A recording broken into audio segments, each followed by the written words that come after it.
गवळी समाजाचे महाराष्ट्र प्रदेशाध्यक्ष किशनराव हुंडेवाले यांच्या निर्गुण हत्याकांड प्रकरणात न्यायालयानं आज महत्त्वाचा निकाल दिला।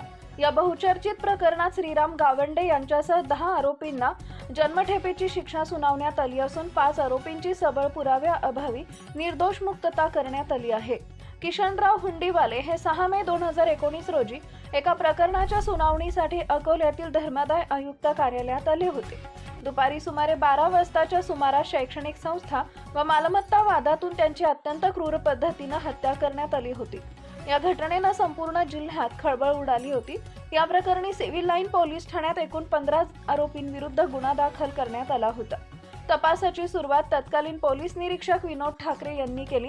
त्यानंतर बालापूरचे सहाय्यक पोलीस अधीक्षक सोहेल शेख, अप्पर पोलीस अधीक्षक पोलीस अधिकारी उमेश माने पाटील तसेच पोलीस निरीक्षक रायटर उमेश पाटील यांनी पुढील तपास करत 1000हून अधिक कागदपत्रांचे सविस्तर आरोपपत्र न्यायालयात दाखल केले होते।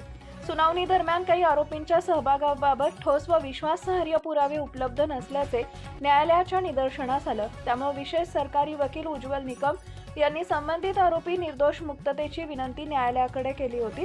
अंतिम निकालात न्यायालयानं श्रीराम गावंडे, रणजित गावंडे, विक्रम गावंडे, सूरज गावंडे, धीरज गावंडे, विशाल तायडे, सतीश तायडे, प्रतीक तोंडे, मयूर अहिर आणि दिनेश राजपूत यांना जन्मठेपेची शिक्षा सुनावली आहे। दरम्यान प्रवीण श्रीराम गावंडे, मंगेश गावंडे, दीपाली गावंडे, नम्रता गावंडे आणि शेख साबीर यांची सबळ पुराव्याअभावी निर्दोष मुक्तता करण्यात आली आहे।